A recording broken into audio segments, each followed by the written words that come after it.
Bonjour à tous, merci de la confiance. Vous savez, la première chaîne YouTube à travers les mondes télé, Tchango.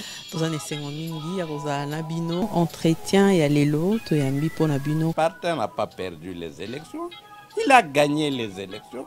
Boye bisa bango bati kapeli seki. Congolais asi à la muki. La muka asala ka ba réflexion ya bien pour na mboka oyo. FCC na la muka ba ebani bien.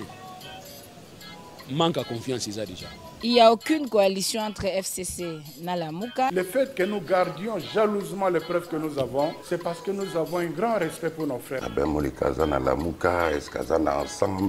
Union sacrée. Le blocage au niveau de la CNI a un nom. Il s'appelle Monsieur Félix Tshilombo.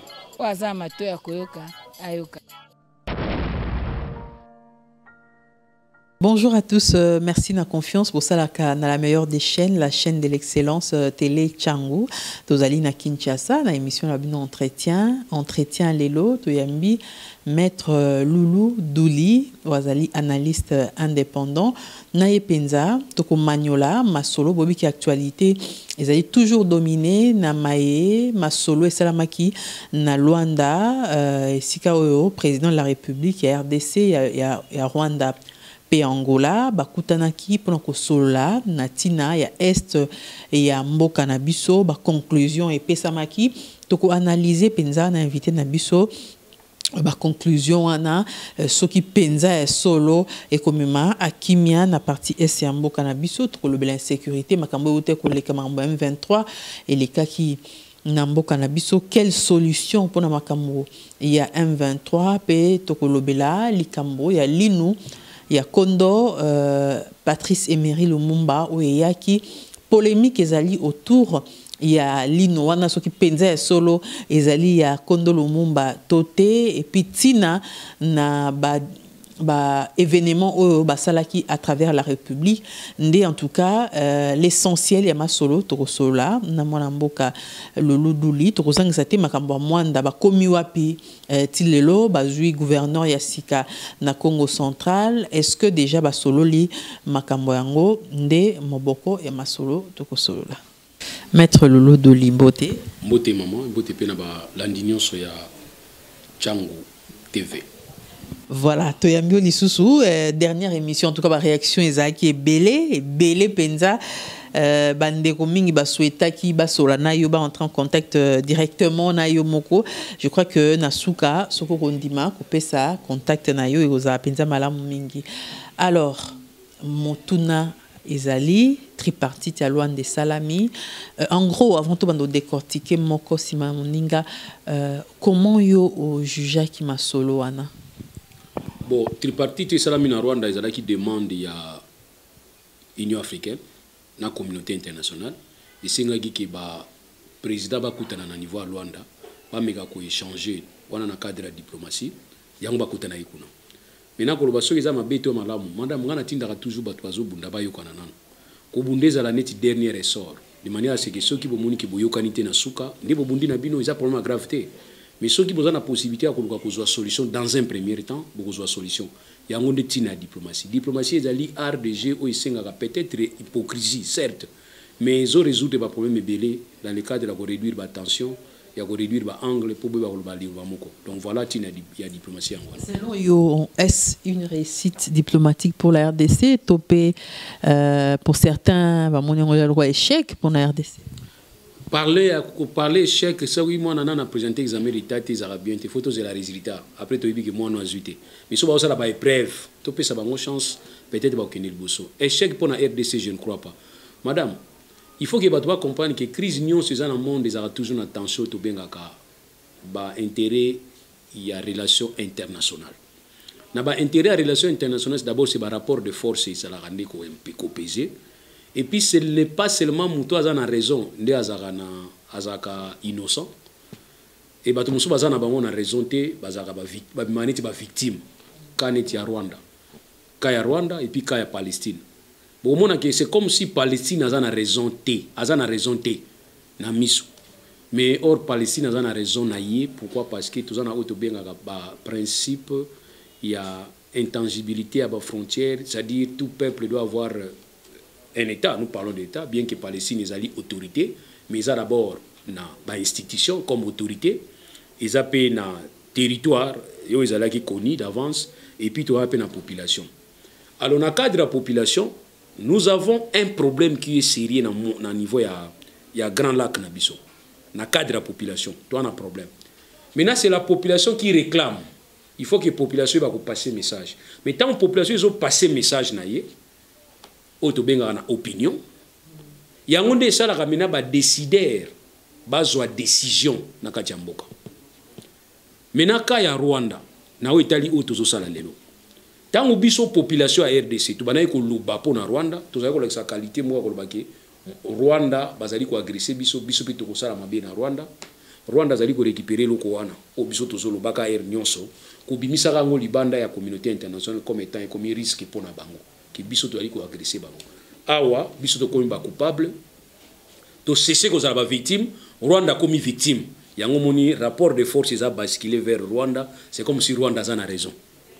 Maintenant il faut tout ça la makasi to ba ko renverser rapport de force tinande tozo kindaka na ba Rwanda mais sinon pour ça okende Rwanda ezate mais surtout que Rwanda te place to ko bima ke to habiter mabe to ba coupable tozo agresser Rwanda donc net so ko c'est dire ils a tellement codé que ba tout faut ba comprendre comme nazoloba net so na wiko lubango na résumé na momoko Rwanda comme victime biso comme ba coupable mais en réalité Rwanda mtawa sala biso mabe mais si Rwanda la qui c'est pas ba tunyon so ke yenda za victime na kozwa ka ba kokoli ya batu ba kufa ba pe ba kimba pe mana kimya bana ngadi ba kufa ki atia ngona kata memorial na ye kulaisa ka batu ke tala ba tuchi ba kufa ki ba utu ba bomayi bango ba utu wana bazana Congo nda tambula kana ba utu wana FDLR bisoni to kambola. C'est que diplomatie n'est pas ça qui peut moussa ma capacité à travers le monde. Nous avons eu des diplomatie aux alaki face à batu ba kanga matoyi o azana pour cause effet à Rwanda. Rwanda zana ba allié na ye. Tozi Boris Johnson a auto démissionné lobby, ça va, c'est déjà bien. Tozi Bill Clinton a lela Rwanda na alela na ye Kagame na miso okangama. Donc Bill Clinton a tous expliqué que Kagame sali ma baby sika boye, Bill Clinton a koyoka yote. Boris nani Tony Blair pa koyoka yote. Boris pa longo mikolo koyoka yote. Textuellement na ba palestinien. Palestine ata leli lelo ba koyoka yote. Ba opesa Israël raison ba ke Israël a un droit ya ko se défendre parce que Palestine ezo bomaka ba israélien alingi Israël te. Ndenge moko na RDC. Tango biso tozo lela ba soka ko lela biso lokola menace pour na Rwanda. Yango to mona ke to kenena na diplomatie oyo.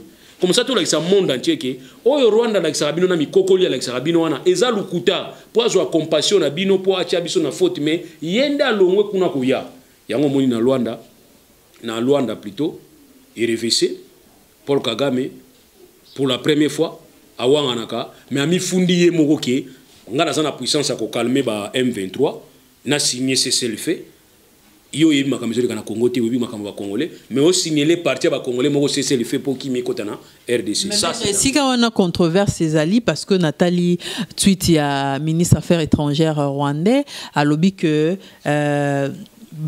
il y a pas question il y a cesser le feu na feuille de route wana na feuille de route wana ezaki makambo obligation claire ou ba se définir ça qui ba objectif ba tâche au sala mais mamba cesser le feu zaki té au sala eza populisme il a très bien dit et puis controverse ces alliés na ba terme il y a feuille de route wana qu'est-ce qui explique parce que on dit que Luanda ezopé ça feuille de route wana ndenge na ye biso RDC et puis côté Rwanda. Vous savez madame na niveau de diplomatie ba langage ya laka. De quel langage ne peuvent être compris que par des diplomates. Autobato baza visé. C'est clair, Rwanda a reconnaître responsabilité naïe. Pourquoi Rwanda a reconnaître responsabilité naïe? Parce que c'est Rwanda qui tire profit dans tout ce qui se passe dans le niveau RDC. Vous allez remarquer que Est RDC ils ont un problème, il y a insécurité, mais Ouest Rwanda ils ont un kimia. C'est pour la première fois que moi Grenade gars moko Paul Kagame voulait en faire un problème. C'est pour la deuxième fois que Kangabango deux petits soldats mulongo oya qui parati baza pe salité bango ne sona mona bango na propre azate abane ko ganga ba kangi ba soldats dans deux années ça bango madame. Donc il tire profit na ma o biso sala ba erreur. To ibisi Rwanda boy. To na makasité ndenge ya lobaki wana. To simba yote, to koka yote. Mais position na biso to adopter mikolo e ko lakisa mutakala ya Rwanda. Yango ibani ko lakisa. Tango ba ye na Nairobi. Ba komi na Nairobi. Makenga est à Nairobi. Mais si vous avez dit que Makenga a représenté rien à M23. Il ne représente plus rien. jour ango oyo makenga kota ki po bana kolobela soit disant kimia na est bato a est kuna ba M23 babani kunyata biloko batuni bango babike non mais makambo oyo zolika na niveau Nairobi etali bisota. Mais or il y avait un certain makenga que nous croyons être leader à M23. Deuxième fait, Kagame se retrouve dans Luanda. Soit disant nazo signé pour na compte à RDC makelele sila ngana côté la ba rwandais mais na côté la ne ba congolais ba morphologie rwandaise et puis ba bazana ba ethnie ya ba minoritaire ba out banani ba tuchi ngana côté la bango. Na bisi M23 a déclaré que Onyon so Kagame azo sala kuna na Luanda etali bango te. Est-ce que vous comprenez ni il faut l'expliquer bien c'est le Rwanda que je vous dis en quelle langue c'est le Rwanda. Place on a répondre Kagame boy. Kagame les Tutsis ne sont pas les seuls peuples qui se retrouvent dans la ligne à frontière na RDC. RDC sont partagés la frontière na batu belé. Na pesa exemple na biso. Ngana za muoyo ya Mwanda. Soko yena Mwanda to na frontière to binga ka Yema. Nous avons un terrain neutre. Na terrain neutre wana bon jeunesse mso Mwanda zalia ko confirmer nga armée la zalia. Na limité 17 soldats policiers bazaka bakengela la frontière. Toza na tana policier moko azana munduki na nimpete munduki oneza na masasi. Mais toza kimia côté kuna. Toza un problème té. Kimia na biso za po anini. Biso ba woyo ya kotoyo. Oya ba woyo ya kati ya RDC. Toza kimia. Bakabinde angambu kuna. Baza pe ba woyo me bakabinde angambu kuna. Baza kimia. Makambele kana kabinda kuna. Etali biso te. Etali biso o bakangi kabinde moko na Angola bakene na Luanda. Etali biso te c'est pas notre problème. Bato a flek flak, ceux qui flek flak. Oyo azam oyo te etali binote. Ça pour nous sauter. Deux exemples flek flak, ceux qui flek flak. Baza na kabinda wana. Vous avez appris période moko boya beta Coupe d'Afrique na Angola, na kabinda ban leva ki batu na ba flek flak bare. Mais ils peuvent venir aussi se cacher chez nous. Madame, soki muta flek flak, ceux qui flek flak ba rebelle wana ba kabinde wana. Aye na mboka na biso na Mwanda, soto bombier. Okoyeba te ki muta flek flak. Alo baka munuka mboka moko nanga coutume moko, toza vraiment na balie moko makasi. Mais est-ce que je flek flak ou ngana yebiam? Est-ce que ngana kota ngo? Est-ce que yebiam? Et tel biso te? Ils m'ont bangolé. Et idée mais pas na biso. Ba woyo koto ba kangi moyo ba yene na Kinshasa na ba kraka. Et tel ba binda kangola te. Et tel ba monter c'est pas leur problème. Donc toujours répondre na Kagame que ozomi kote la pour rien na makambo etali yote pozo profiter. Kagame profite. Yango nazo kota. Profite na biso nde to pesi bango. Na 2003 tant au sala qui dialogue inter-congolais. Ce n'était pas question de reconnaître les combat congolais à partir du moment où tous les histoire na bango parce que les congolais tant au Moussa Kotaki. C'était pas nécessaire James Kabarega moko oya Yesu kuna na compte ya commis sur rwandais. C'est-à-dire lui change ba nationalité ni ba changer la caleçon. Je suis désolé. Il va vous dire que oh bino bozo monaka biso ba rwandais bongo Uganda. C'est la diversion. Biso na tozo s'occuper d'abord na bino. Surtout si na bino Uganda to kotalega na miso. Voilà pourquoi nous madame qui tout changer comportement biso ba congolais. Mais ici je voudrais remercier tous les Congolais, mais surtout les opposants congolais mbaloyo bazo soutenir FAR RDC. Alors tant biso tozaki na opposition to soutenir FAR RDC. Ça vraiment ils a reproche pour tchana mitu vi na biso banani UDPS. Bon na lingo ba bango te sino ba kosilika. Madame faut comprendre le langage na msusu. Donc voilà. Donc pour la première fois dans mon opposition, ils ont presque même langage na pouvoir en place. Il y a un pouvoir en place, botika arrogance. Bo yamba luboko opposition pesibino, tous à la uni comme ba israélien, ba battre la Israël na bango. Bo moni ndeko na bino mususu Gilles Moniere, ba continuer prison. Mais or maloma o Gilles Moniere lo ba ki pa côté la prison. Makambo malamu o boko continuer prison za ki ya liboso. O ya luba liboso. Contre bato mususu. Ah mais oui, ngana landa e salanga malili na nzoto abi mabunda so na zuena ko zo kanif na ko chaboye. E salanga malili na nzoto. Mais pour avoir dit quelques mots, il y a l'obaki de plus, n'a pas pointé Batou, période de ça, il faut changer de position. Pour la communauté internationale est pour Rwanda. Mais tandis que l'opinion internationale, c'est-à-dire le Belge, citoyen américain, citoyen français, citoyen suédois, citoyen norvégien, citoyen du monde, qu'est-ce qui se passe dans l'Est et la RDC. Mais na RDC, ba Congolais balinga ba Rwandais. Na RDC, tala ndeba Gilles alobi, tala ndenge lulu azo ba compte ba tuchi, tala nzoka biso yango te, biso pona so yani. politique à Kagame des autres dérangé biso. Voilà, sous-région ça dérangé, faut à Kagame. Avant que le clause basu en affaire de route, pourquoi selon yo tu ko effleurer en gros communauté internationale plaider à cause RDCT tout le monde na ONU va voter ni ya ba longola embargo na biso même ba France et si ka président les qui sont combien de fois États-Unis ba pays to combien comment les ba pays amis ba voter contre biso. Madame, c'est un problème des intérêts. Na biso na tout à l'heure na relation internationale, ce ne sont pas l'amour, il y a humanisme et contact, mais c'est les intérêts à mutu. Bakanisa ki ke bakozwa mieux et pas ya ba Rwanda qui pas na biso. Veleité a kocha mobulu na RDC bandi juillet 1960. Tant ba sécession bandi na niveau Katanga, tant bandi na niveau Kasai. Ezalaki pona nini? Ezate ke ba Belge balingani ba Katange. Mais ba Belge ba mona ki ba ko profiter mingi na Katanga. Ya photo chak moi des autres wana. Et ba Belge ba comprendre ki ba ko profiter mingi na ba Kasai, il faut ba cha des autres wana. Ba komona ke Lumumba na ba position à Lumumba wana moye ba on va profiter nango ezate. Ya moni général Jenskin Salobaki avant indépendance égale à après indépendance. Yango moni na moi juin juillet ba makele les banda ki mitinérie banda parce que ba koko na biso na ba papa na biso ba armée ba sepela ki na ngote. Mais yo nanga to tangi trop beto comprendre ba manipuler biso. Mais or ba père wana niveau ba soda wana mona ki on dit qui insulte. Comment yo lobake avant indépendance la gala imprimé allez mitinérie bandaki na Tisville banzangungu ba nyonso wana. Alors yango lobake to comprendre ba mot quand on nous dit un mot to moni mot bien to replacer yango. Donc bango ba otala ba intérêt na bango. Si on a tuni bino question entre ba palestinien na ba israélien na za tort. Entre ba Ukraine entre Ukraine na Russie na za tort. Mais moi pour une fois nazo sambela nzambe ke to créer deuxième système à deuxième bloc. Comme ça, tout le monde qui a ici mis en côté, côté Moussou, donc côté en Albanie déjà côté Russie, nous n'aurons pas le choix. Aux hommes qui n'ont pas de embargo. Mais tout le monde qui a couloir moi font en Russie en tout cas, quand on est salama qui na niveau ya Wagner na Centrafrique, na Centrafrique ba cheleka ba balaka makelele sila. Ils allaient au fond de la radio, cheleka balaka na Centrafrique, ils ont makelele sila. Pour ba risque bazaka na ndenge na bango, so ba yeko aussi côte ça paie.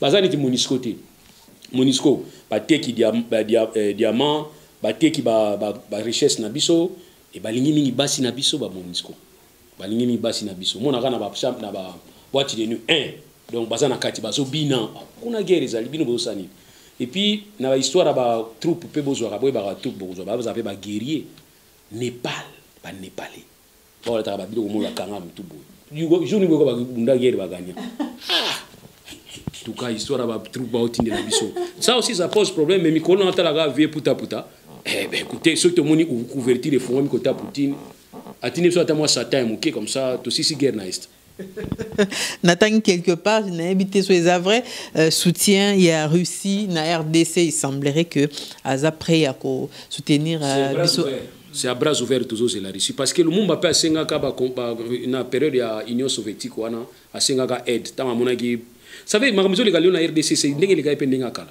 ba casque be bazalaki ba gagner le monde bazalaki na bango otala ba oyo ba ventilier yango asenga ki ba Russie baya mais ils ont quand même envoyé les conseillers militaires ba Russie baya ki alors période on a tension ça tellement trop entre États-Unis et Russie États-Unis comprendre que le monde baza fogar faut to libérer mais les lots to mo na Mali to mo na Centrafrique Wanier bobenga Wanier ba rebelle ba terroriste si un rebelle rend un service où est le problème biso lingi kimia biso lingi ka kimia to soma minduki to cha kimia moko obo ko soma minduki te pona nini mais ba rebelle to kanga bango na terrain ba soma minduki ya sika ba jumelle infrarouge alors toujours comprendre te biso to soma minduki te donc bazo beta ya na bino o kanga ya bino basinga bo bito kanyo basinga po o beta baleki te c'est que ça nini on te lobike en tout cas na komi ko zo option ba russe franchement donc nazo bomba souté kala nazo bomba lelo nazo bomba souté ce qui ouverture ba riche fongwa mi pour moni ke toko zo minduki allez bozo yango ekota voilà maître Lolosiko ba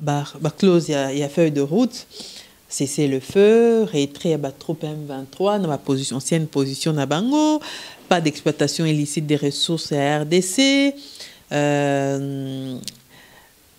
nyonso wana namoni président Macky Sall et Union africaine a se féliciter na ba clause wana yo juger ba clause en ndeni est-ce que eza faisabilité nango eza vraiment et ko salama à combien de pourcents bon nango pesa mna réponse moko lo baboy que les gens ne confondent pas tant biso to lobi que tozali contre agression à RDC na Rwanda a attaqué biso par M23 ipto facto le frère ne veut pas dire que nous sommes au gouvernement au la régime au ça toujours acceptable.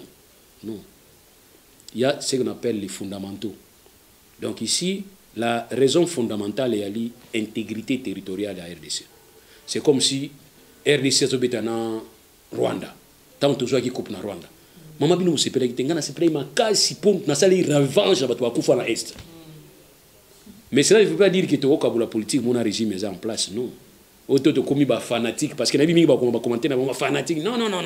Ngabilo wana za rangote. Je parle de ce que je veux parler pour l'intérêt mboka nanga. Les restes to bunda après. Yana ndako izo zika. Ça, c'était une précision qu'on peut s'abîmer. Cela ne voulait pas dire qu'il y a commis un régime. Mais sauf que quand il s'agit d'intérêt à Mboka, pour l'intérêt à Mboka, na kati pe to moni ba fa izali. On a pe to kolobela. On zate ko to tika kotonga parce que to kufeli. Non, to koloba. Par rapport à question tuninga. Au tuninga question ya kokanisa koloba ke ba clause ba ngomnyo sona. Mais bino bozo tala yango ngana tali bino ya 2003. Accord cadre à Addis Abeba. Il y a eu des recommandations à la région, à pays voisins. On dit que non, il ne faut pas accepter la base arrière, il ne faut pas déstabiliser les pays voisins. On n'a pas dit qu'il ne faut pas déstabiliser RDC. Alors bien, dans le cadre, il y a sous-région, il ne faut pas déstabiliser Baninga. Mais Kagame ment aux gens, c'est un menteur ce monsieur. Il va mentir aux gens que Bissot a déstabiliser dans FDLR. Mais Kagame, mémoire n'a pas été. Tu nous as même transporté un chef d'état-major rwandais à comme congolais. Bon, c'est ça qui m'a dit FDLR. Nous, on croyait que c'est cela. Parce que les pauvres FDLR, ils sont en 94 ans. Les lots sont en âge. Donc, on devait commencer à arrêter les coco qui a pembe na zamba. Mais tout le monde a coco te kaka jeune. Bana ba 17 ans, 18 ans, 20 ans, bango tout le monde. Bango ka FDLR, bango ka. Non, monsieur. D'abord, comment est-ce que les Houths sont entrés ici? Maman, armée. C'est la première fois depuis les réfugiés armés. Les réfugiés sont désarmés. Tosengi bango bo désarmé bango kuna po bokota vide biso baneto mais bayana minduki na bango donc soki ba FDLR soki FDLR ba bunda na RDC ba bunda na minduki ba yutangi na Rwanda donc ba Rwandais bo retenir que minduki bo magabino kuna to bo magabino kuna soki pe bo magabino eza minduki ya bino moko oyo bo pesa ba hutu bayana na RDC madame pour na nini est à RDC toujours en sécurité ou est à Rwanda za kimia bo tuna la question na te monsieur là c'est un menteur. Paul Kagame, c'est un vrai menteur. Maintenant, Abani Kouzomana va piège na yemoko. Vous croyez à la faisabilité à feuille de route? Feuille de route, on est en 2023, madame. Nous avons bien accord cadre à 10. Nous respectons d'abord, en interne, pour le gouvernement, il faut ça la makasi renforcer la décentralisation. Il faut ça la makasi pour la démocratisation.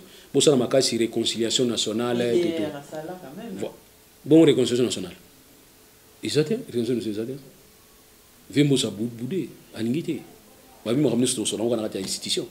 Mais quand on parle de réconciliation nationale, c'est tous les acteurs politiques. Est-ce que vous dites que la constitution aussi fruit à la réconciliation à la union? Quand vous allez maintenant institutionnaliser l'union, non. La constitution de ça est là. Et ça, la constitution est une institution. Et où il y a une belligérance, donc il faut que un esprit à chaque fois qu'il y a une divergence, et ça n'a qu'à institution, tout se référer à la logique.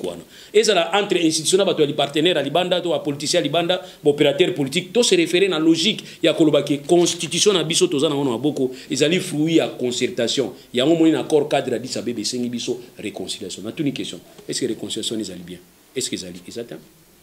Pour la réconciliation, si la réconciliation est allée, il y a un premier ministre, il y a un ministère à Kingandi, pour la réconciliation. Mais la réconciliation, c'est un système auto-créé pour créer une autorité légitime. Et pour la légitimer, il faut que tout le monde soit autour de la table pour définir les règles pour l'élection. Voilà. Donc la réconciliation dans la question, ce n'est pas la réconciliation pour un partage de pouvoir, mais plutôt pour la sécurité et l'assurance. Et c'est ce que Kabila a fait. Kabila tali machine à voter balinga ngote. Na ebité Kabila sala ni po biso na 2018 to akondima. Madame ngana boya machine à voter wana na bien machine à voler. Mais na kinoko voter na ngo. Kabila qu'est-ce qu'il a fait? A sali semblant à bonne foi, accompagner biso, to zela ki ke shadara les gapoto yindi sa poto zo raison, tu sais que les kito baya to bimi to fa na biso. Monte to fa na biso. pour faire un biseau. Alors, Nini, feuille de retour déjà dans Nord Kivu, société civile, les zones du Mangote, et le bipenza que le gouvernement dit au monde plutôt le bas que comment on dit, résolution, aura mingi na sommet wana, appliquer rangote. Maintenant, RDC ça Nini pour faire appliquer résolution wana ou bien comment, que pensez-vous na bato ba que il faut seulement faire la guerre na Rwanda? Madame, ça fait des fois à Montezani qu'on a gagné ni on s'en arrête na négociation. On ne peut pas tout gagner dans la négociation. Tant que ça la négociation, il faut ça la concession. Kabila le père a Koufi, place il y a Zali peut-être à regretter. À ça là qui m'a cassé, batuno va comprendre qu'ils allaient agression. Moutou moko comprendre qu'il y a zate. Bah il c'est exactement Congolais, Congolais. Mais c'est la même politique bah il n'a outil lelo. Kabila le père a nyo kwami à faire comprendre batu que ça ba Rwandais ni attaquer RDC. Moutandima qui a zate. Joseph Afani 18 ans. Ils ont marqué neti boyo kana na bango bozo ba FDLR banani ba FDLR so bana bengo manani ba tuchi wana boko tsa ba on armée réintégration RER résiste so kini na renini oyo ba ju yango ba sali yango to sali yango to bimbo egosila to kaka o e indi susu bazongi di susu nini revendication na bango eza nini fo tsa biso ka pembeni na Rwanda comment yo soda ya l'état au prêter serment sali ya l'état ozo pona bisika ba ko chayo bo bino komba intégrer bino boke ne ko fanda côté ya kitona o kuna ba ko bomba biso to linga côté Rwanda. C'est ça le vrai problème. Mais pour la première fois, dans le régime, n'habitez que le régime, mais dans le régime, tout place, dans le temps, tout fandi, pour la calmer, pour la première fois, tu as vu que Rwanda m'a attaqué. Rwanda, ake na Luanda, na Angola, ake kondima sans kaye bakandimi. Vous avez avancé. Mais le monde entier comprend que c'est Rwanda qui nous fout la merde dans l'Est. Vous comprendre. Et tu as maintenant travailler communauté internationale. Parce que bango baza complice to travailler opinion internationale nazolo babande kuna baza na poto bofonda na bana mindele bosambela na ba kokwa mindele bofonda ka quartier na kokwa mindele bozo attend ko expliquer bango qu'est-ce qui se passe na RDC. C'est comme mon vieux aza osala pichi banda azo lexa bango ninga utaka katanga ninga kimaka le gens ba mindele ba fandi boy sali bango pasi yango ndi to bingi musala ya comédie na lingi musala ndi busala yango wana c'est seule arme qui permettre biso Kagame abima farceur na monde ezate ke bogangaka bochaka makili nezanga tina toki no bunda usinga manga guerre madame ko bunda pe foza na minduki bokotika boboni ko bunda mama minduki mikolo ekoma makambo ya guerre aérienne omona bazo pilonner Ukraine na ndenge mo mukete président Ukraine bani ko lela ya kanisa ba kotela ba pilonner kuna na ndenge mukete guerre comme aérienne. Ba rebelle ba koti na Djugu. Na 10 km à Djugu force armée zawana. Ba rebelle ba koti na Djugu. Ba lambisi ngombe, ba bomi ngombe ya mubimba, ba bani ko lia ngombe, ba poni ba fille ba ko violer ba fille wana calmement. Botindi message à 10 km place force armée congolaise ezali, bazo yaka na makolo musu ba sapato ezati ba ketch, bazo ko binaka malembe ko kimaka mbango, ba kine ko libérer Djugu za na maboko ya ba rebelle. Si bazo komaka ba rebelle ba bimba zongi na bango zamba ba rebelle ba bomi ba violer ba lamisa na ngombe tala ne ngombe umi na robela alors bozo commenter tout ça est un problème pour na mener guerre il faut avoir mobilité il faut avoir ba force aérienne il faut ba troupe pas la motiver ba troupe musu ba na guerre kuna bana na bango na kamba bingana bango atika na ndako na kanko ba chassa ikala bana bazana kingasani mwasi azana mikonga ba neveni musu azina ndako baza kote ya malweka baso benga kaka yaya biso aba benga na biso ndako wana pe ko motiver bango non madame koluka okende guerre il faut bonne méthodologie boye banini bosala OK c'est très important pays mo mona mukimi sana force armement makasi biso to wana ngote pour preuve ba peki biso so minduki pona nini biso so minduki te oh non biso so minduki te parce que il faut processus dans une année. Bon, ça va au minduki. Monisco yaka to chata Interpol surtout battre la population. Non. Batu ba kufi combien dans le territoire wana? Biso ba kufi 15. Monisco ba non, ngana compter bien ba kufi 25. Yango yo aider biso na ko compter ou bien ni. Ça c'est un problème. Yango to le bike bokene mingi mbanga te. O to sala déjà ils ont dérangé Paul Kagame makasi. Ngana sina mona tata moko ndoki. Bazo prier na ngam père na tomboki abi bozo ganga bozo déranger ngana butu. Pasteur ngambo bani ko sambela malembe na tongo pero na Jesus bozo déranger ngai na si pasteur wana moto Donc tout travail dans une stratégie qui na ndenge ya ba biloba lobate bozwa batu na bino botindika na télévision baganga kapa Rwandais bokomona tokoboma non, c'est pas tous les Rwandais. Je vous rappelle un certain monsieur Enani comment on a Kizito, le chanteur rwandais Kizito ou akufa Paul Kagame aboma wana wazaligo senga ba congolais to sangana kimia. Siko mutu ndenge na Rwanda ndenge ngasi na moni libanda neti na moni na kulwa na Addis Abeba fona beta opposante rwandaise wana o ba derajaka Kagame wana bakangaka ye lobby élection Kagame kangi lelo tala bon élève Kagame siko opposante wana kutene na Paris fona beta ye poza rwandaise to funguma ko to comprendre tes points Kagame azo saka na biso makasi comment mutu mo obomba ba mikokoli ya batu obomba ngo leksa batu ke batu bakufa est-ce que kotika ngona histoire te ozo mikokoli na kunda ngo ekola bien baninga to ba kunda mikokoli te bino bokunda ka lilo donc on a biso bino que tout ça ça prouve que Kagame se fout de nous. Alors, maître Nakinchasa Suko balancé opération, il y a pardon, identification, il y a étranger Nakinchasa. Est-ce pire coïncidence to Makambo Toyoka qui même Nakinchasa infiltration Izalaki et tout ça, ils appellent moins na cadre. Bon, qu'on recenser étranger Zali devoir il y a l'État. Il faut l'État ça là peut permettre y aille exactement. Et qu'on recenser les étrangers, ça aussi pour besoin de sécuriser les moussous. Il y a certains étrangers qui ont un RDC, qui ont un passeport à côté là. Moi, je suis un passeport, puisque ce passeport étranger, si on a un RDC, on ne peut pas abîmer ça. Donc moi, j'estime que le passeport au travail, on a mingi mingi wapi. Au travail, on a mingi mingi, na frontière sur le bimato, le kota. Et puis, le passeport, il permet de faire un séjour au tambour nango, après pour y aller au mais yo yo ça na Congo libela otambola na passeport na yo koti gambela au koti non soit passeport no bomba mais pour bomba passeport na yo il faut la recenser selon loi Nairobi étranger nous soit fondé na katia province moko plus de 6 mois il faut se faire identifier pour permettre à ce que rien que na carte na yo wana et vous permettre la ça monter sur la réquisition sur la ça va comprendre que il est en ordre parce que pour monsieur Zani vous allez le faire ville ya Kinshasa na bengi bino 3 fois so iboko salango boye bisa ba bureau de na bino botinda ba no déranger ba étranger ba salango souté parce que un opérateur économique ou soit un étranger va fondre na RDC ou à se faire identifier ba PC carte sali capture a foutina mbongo na banque azana carte nazo tambula nango quand un monsieur soldat qui soit bureau de je sais pas a tourné monsieur présente appel la carte wana au vérifier qu'ils a réellement yango est-ce qu'il faut tourner sur carte malongi carte à baptême ou vous tournez sur ce carte attestation de décès il faut tourner sur biloko wana donc toujours ça la ngonga nazotala aspect moko ya tracasserie donc tant un opérateur économique ou soit un étranger à cause na carte na wana identifier vous bien mais c'est pose un problème il se pose un problème à 2 degrés à pouvoir toi na pouvoir central toi na pouvoir exécutif provincial pouvoir mi balé na niveau qui les opposé problème mais nana na repé sa carte wana selon loi o tozana ba décret zali ko lakisa kizali police des étrangers où ils ont su tutelle sous tutelle à ministère intérieur ne fallait ça là-bas recensement étranger ministère intérieur et de la ville ou bien national maintenant selon aussi des rétrocessions balobi que na o etali ba carte ya ba étranger résident il faut que province et salon maintenant nous avons des actes ou presque ça parallèle qu'est-ce que moi je vous recommande na place bota la shida bota la possibilité à ko ba service mi balé place moko dans une commission mixte pour permettre à ce qui pour ça un coup des oiseaux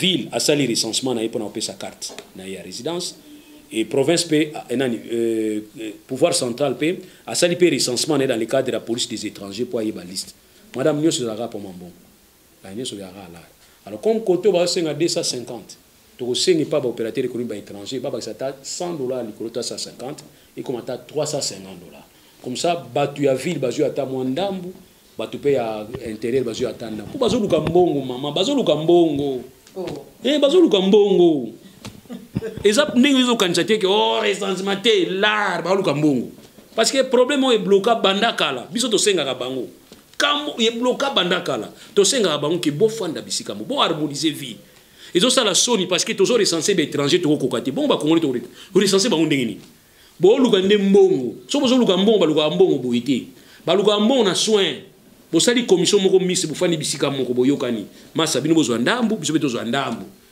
mais parce que je peux louer pour dire que carte wana o bazosala na kina mona kiango isa sécurisante carte biométrique vous sentez mais carte o bande ko na biso ya secrétariat baza opesa ka intérieur eza papier moni papier liputa moko boy ya ko ça no pe ngona maboko parce que comment ça maman sécurité ezate donc bo yokana gouvernement bo yokana ba province bo yokana bo fanda bisika eza soni na moni bo ressensa ki belge moko mais belge on ka yimta no funda bino parce que tant belge on a la carte pas ba bureau de aboa kiango tant bureau de aboa on ka belge nta funda bino que ce n'est pas normal mboka ba désordre on a la limite tout la tout ça va désordonner tout la sakito moi sérieux moko madame tout tanga matière moko na bangote pour ni bango bazala organiser biso za organiser te biso nde mitunde bango pour ma tibia pour ma tibia donc toyokana bande kuranga ville na mabende ser bayanki bango nyonso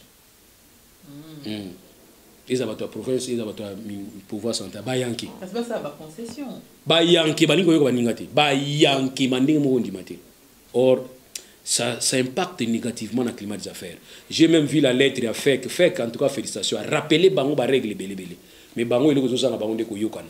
Pose en place mo benga ngo compétences concurrentes et permettant que vous fandi bisika moko bo élaborer.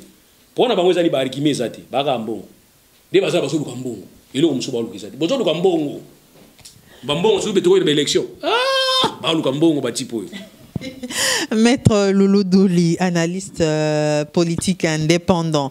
Alors, Maître Lolo, Vital Kamerhe, tu dois profiter, comme aux AP juristes, Likamba Vital Kamerhe, Naoki Godem Poyaza, menace, il semblerait que les militants UNC bazo combattre, bazo menacer, pour Ndinga Loba qui m'a mort à détournement et tout ça.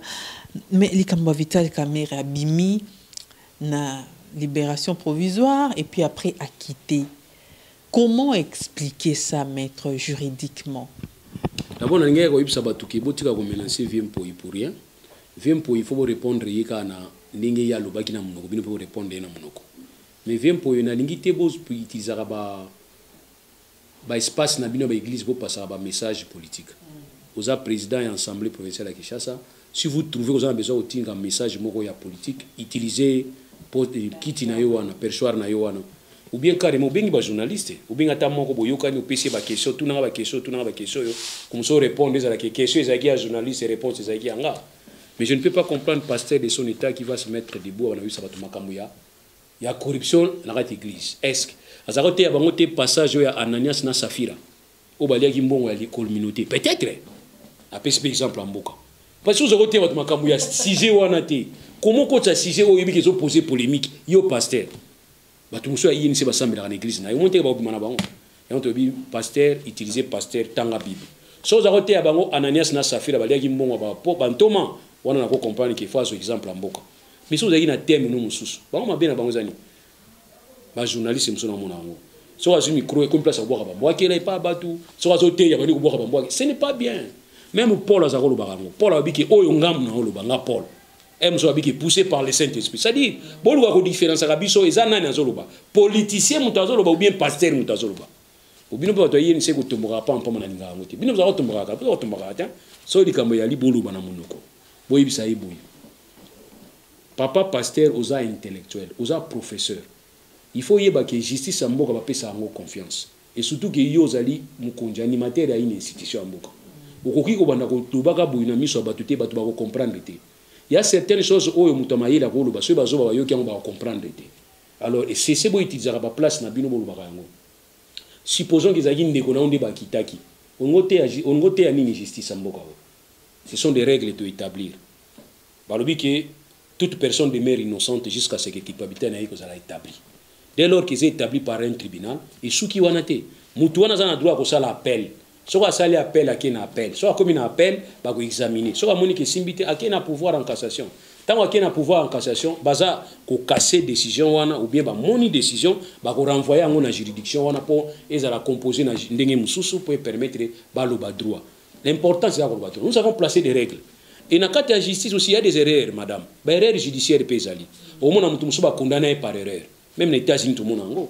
Père mon alanda qui a sali 50 ans ba condamna ka enzo ya kotala ba adeni zele ngoyete gouvernement senga ka pardon ba sengi pardon mais pardon ba ta ebele le ka donc il y a des erreurs et d'abord justice au batu barandaka li aza passer la idi ngoleka nga justice nzambe za ya iko ya mkoloni na nzambe mais ya kana tangu nango faut pas te forcer en Zambé comme batiki on a mon kilito c'est en Zambé pasteur ah ndikonanga tala Yesu akufa ina mi balé so ils ayibi no passer musumbe boboyaka pongana kufana miibi bochanga kuna 5 koto 5 ngana za katikati non donc il y a certaines choses pour répondre ngana ndinga kimia pour na quitement Vital Kamerhe c'est une décision judiciaire.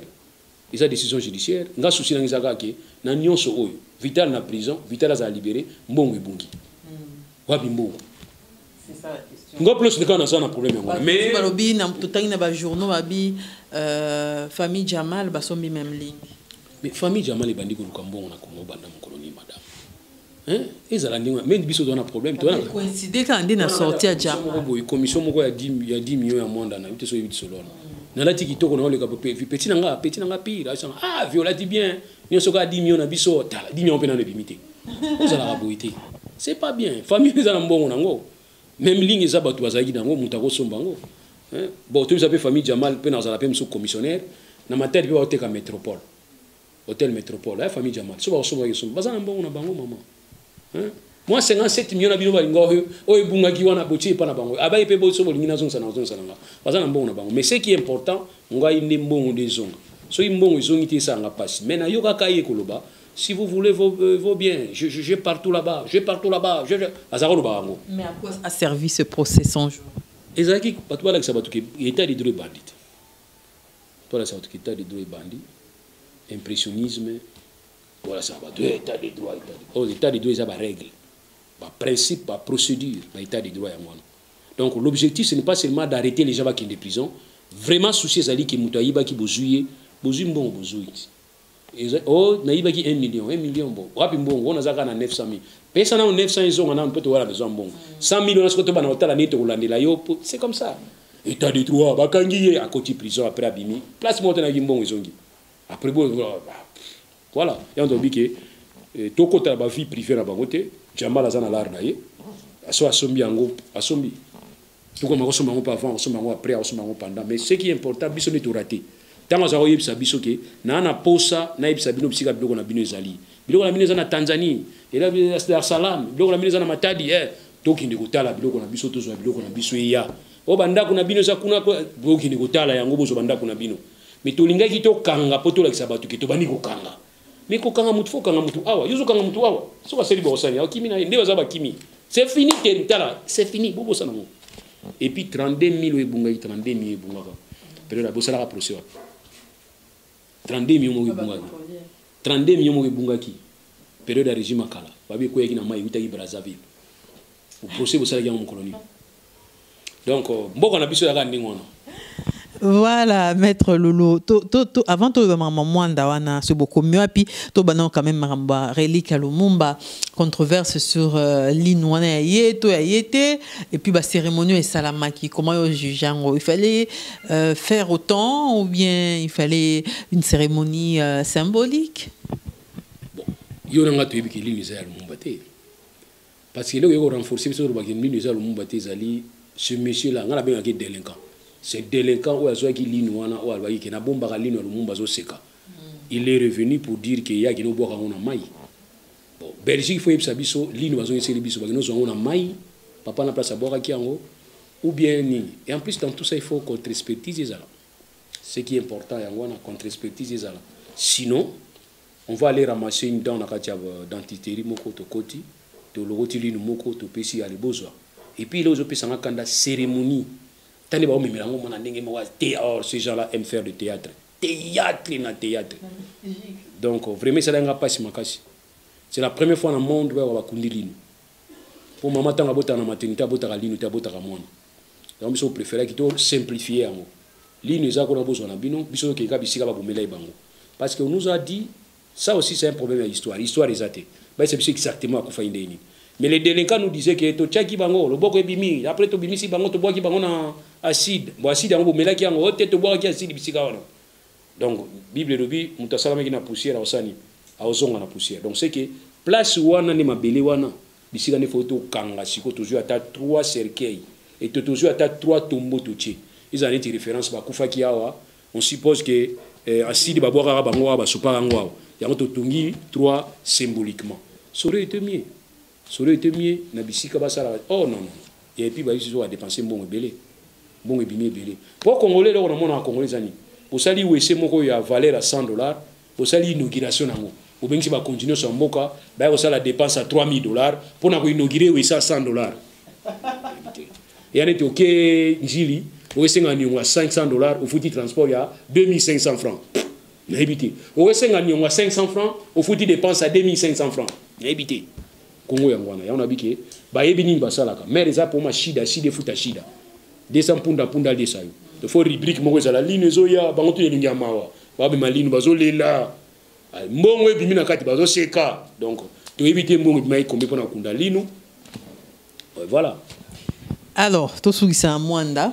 Je rappelle qu'aux alliés P notable à Mwanda en plus, il y a analyste politique et avocat, même si il y a un analyste politique. 10 millions de Mwanda, vous gouverneur assis quand même. Est-ce que vous dit déjà, Makambango, les autres qui bon, papa, maman, pour la 10 millions, tout le monde est déjà. Parce que c'est depuis le mois de décembre, il va payer sa promesse qui te reçoit 10 millions sur base, il y a avenant numéro 9. À quel avenant il signe quand il y a hydrocarbures. Bien que nous avons déjà, pour nous avons scientifique, nous avons position, na posture scientifique, nous avons changé pour nous sommes en principe, il ne fallait pas aller à l'avenant. Il fallait aller à contrat à SICA. Parce que l'avenant, il y a des documents qui signé après avoir signé principal. Donc, le contrat principal, il y a une convention à 69, ils ont eu le pétrole. Ils ont eu le caca pétrole.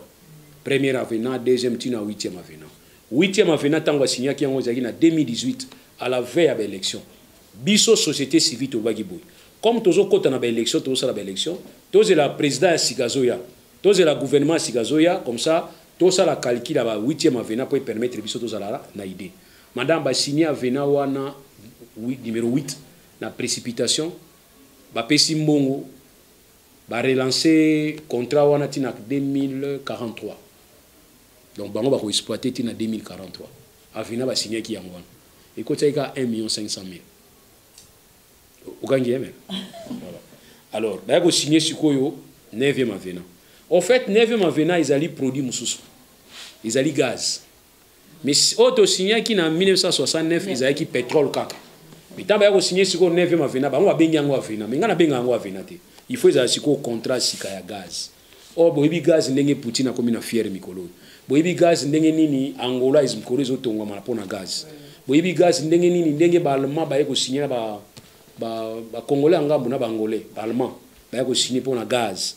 Ba ni bazwa ka gaz à partir d'Afrique ba kindaka nango nde ba mema à partir de Russie eketana. Pour ressources na caprice ya Poutine te. Gaz. Maintenant to to signer contrat pour to zo ba intérêt ni on to signer avenant. Pona ni to signer avenant. To signer avenant pona ko aider plus Congo te. Parce que dans le signé avenant, moi, retomber à Makasi, imaginez qu'il n'y a rien qui n'a avenant au signé qui est 65 000 $. Dans 65 000 $, 40 000 des avances il y a un crédit d'impôt. Donc ça dit société on est foutu avance à un crédit à 40 millions. 25 millions ils allaient bonus à signature. En cas de bonus à signature de 40% faut à rétrocéder dans le territoire. Il y a un boy qui 10 millions. Par premier trimestre au bandar décembre, Madame Tozo Bunda. Dernièrement, vous avez reçu par le ministre Modero Simba. Alors, Makele le moko ezalaki par rapport à Makele le toyebaki mbongo wana ezali mbongo yutaki na niveau ya tripartite oyo to salaki. Yango tripartite. Eza tripartite oyo to salaki ya ministère sous sous auspice du ministère de l'hydrocarbure, mais il y a qui président de la République, patronat parce qu'il y avait aussi des conseillers à président de la République. Donc il y a des tripartites, il y a qui communauté locale, la société pétrolière dans l'État congolais. Donc si nous avons aussi parlé dans point 5, thème 5, 10 millions. Donc il 10 millions, il faut permettre d'électrifier Mwanda, tout ça. Nous avons parlé de ça, 10 millions. Donc signer sur le PV, de quel PV nous avons. Mais subitement, tout le monde va dire que oh non, bino soute boko gérer ango BCECO nego gérer ango BCECO zali bureau central de coordination où j'ai la projet biso bino pour ma grave isate mais tout ça la même fixé lettre za wapi parce que biso dozala ki biso nyonso na kati ya tripartite to décider ki to ça la commission ezati que tozo wela to gérer bon mais to linde ba ba ça biso clarité zanim soki bino bozo zo yango dans le cadre to bengango régie direct prestation en régie directe beaucoup ça na bino yango mais biso to se retirer biso to bénéficier ka ba œuvre ça pas ma gravité mais tout définir cadre mususu parce que nous sommes dans un cadre bien précis yango qui makele les alaki to tomboka ki oyi ka biso tomboka pam tomboki makasi wana excellence modéro non na benga bato abengi muninga na ye ya hydrocarbures azaki na déplacement fallait voyager bon il en tant que élu du coin parce que honorable excellence modéro a élu du coin c'est quoi ça ministre en tant que élu du coin il est pas azaki na kata table ronde alors non j'ai en connais quelque chose faut m'en apporter moi soulagement nanga yangwana asolaki na ndeko na ye ya ministre hydrocarbures a pesi aval ki ngana zo se déplacer pendant qu'il makamba ba appel d'offres en France azaki en France ta intervention dimanche yo kutana na bango au calmer la bonne situation akutana na biso ayambi biso a calmer biso a expliquer biso ba ngeni ngizali alobi ki ba ko tia bino pembeni te souci na biso ezani bande ko ba comprendre souci na biso ezate ke biso to zalaka wana poto gérer 10 millions na biso ali ke bana monde ba profiter nango côté Italie infrastructure directement côté Italie ba opérateur économique ya monde ba bénéficier na to benga ba marché parce que procédure ya passation de gré à gré pesali mais procédure à passation de gré à gré ils ont favorisé d'abord expertise locale et puis tout appelle na jeune pour embauche donc tous ces projets vont se réaliser dans le monde. Moi je ne peux pas comprendre que les projets sont réalisés dans le monde dans bon pays dans le monde pour importer main d'œuvre ou ta kisangani atata olingi bato kisangani makasi et ou ta shaba atata olingi bato shaba makasi bongo bano na biso mo baza sur place ba on peut faire bénéficier so ba vidi musu ezali to moni que zo projet et première expertise que na biso na kati ezate on fait recours ailleurs voilà makasi tuzaki nango yango to moni ngine te babala ye biso yango to tumboka kitobi te les arabes étaient to tomboka ki fort ko ngo zaka ya inde inda kaka mais excellence a bengi biso a gazé biso nanu a gazé biso a redresser biso a zongi biso na nzela a lobby bongo l'état bon apesi biso ba raison na ye ya ko loba que c'est le moment ko zo auto simbi na maboko to luka ba problème te pourquoi parce que mboko ezana guerre lelo yogo inda na kuna ba sengi 10 millions est-ce que 10 millions faut tinda ngona est bi faut tinda ngona mwanda ata yo mo madame ngona botinda ngona est ngana ko botinda ngona est donc c'est moi to ko perdre à conscientiser biso yango moni madame tozongi na nzela tozozenga la ministre hydrocarbures a kozonga soka zongi tozala biso nyonso en ce moment là tozala ndeni na ministre de finance na ministre hydrocarbures tosengi pe na excellence modéro pazala pour permettre biso tokuta na inspecteur général de la finance na batu ya Beseko tout ça la cadre à sika to définir ni to sala comme ça c'est moi là biso to pesa ba préoccupation na biso ya kolba ki to na besoin mbongo te to simba mais toi on a besoin tant besoin réaliser yango bo ça la appel d'offre té parce que so ça li appel d'offre et ko senga ke ba marché bima extérieur mais to privilégier ba tu a quantité tout ça la degrés à gré ou bien to ça la système ya joint venture c'est-à-dire ba to ya mwanda ba ça na force té to ko sangisa ngona ba to katanga na ba tu ya bandundu na ba tu ya kisangani ba sangana comme ça ba réaliser ngona mwanda ba pesa madame neto ça mabe ba bito ba tribaliste nga so yango za ki tribaliste na ndimi. Maître Lolo Doli, comme il y a entretien à Bisso, je rappelle que aux juristes, analystes politiques indépendants, bande quoi tchang ou baebio malam ou baebio tende tout ça ko bande la boye. Message ni kasoko lancé na ba congolais batali Bisso wa mokili mobimba. Ça vraiment belé mais na ko résumer ka ko baki vraiment félicitations na ba congolais nyonso. Ils ont ba to pouvoir, ils ont ba opposition. C'est pour la première fois guerre est commis populaire. Parce que Mouzeti a Koufi a regretté que la guerre est longue, mais elle est populaire. Mais il nous a demandé que cette guerre devrait être longue et populaire. Elle est restée longue, mais aujourd'hui elle devient populaire. Parce que nous avons soutenu FAR RDC. Ça c'est la première dans l'histoire. Il y a politique en Boga Nabisson. Opposant à soutenir Magambo au régime à place à Zosala. Ah, ils ont raté. Mais félicitations. Et nous avons aussi demandé par le chef d'État à capitaliser. Et l'on a créé unité. Et c'est ce qu'il a fait. Vous allez remarquer que les news sur la télévision, ils ont soutenu. En tout cas, on a félicitations. Pour les gens qui ont les lobby contre lobby dans la lutte même à FDC, on les a secrets. Le lobby qui ont les gars sur la télévision, dans la radio, à FDC. Ce qu'on a mandaté. Ça c'est bien. Tu ne peux pas élargir à mon niveau. Pour y dépenser, parfois, il y a une matinée politique. Kabou va dire que Moïse Kemanayo. Boyété. Bah toi ça na pouvoir. Babi muta nanda wagion. Madilu non. Kabila pa répondre gaon. Mutu kumbi maki abunda kate asona kate. Mais bino bozo bunda bozo sona kambe mamaki ko panzana. Donc vraiment félicitations boyoki mbela na biso ya kolbaki. Botika ba provocation. hein madame ezalaki soki bunaka ne kwei tant biso zaki na opposition au monaka tant na ba comprendre nga ba yebi tant biso zaki na opposition soki bunaka ne kwei to meli champagne kwei mais aujourd'hui bozo monaki bunaka ne kwei biso tout regretter to bandela bitumba na biso après ba opposant boza na bino calme to bandela bitumba na biso après mais moto ekufa na. Voilà maître Lulu Totondio Boto. Merci beaucoup.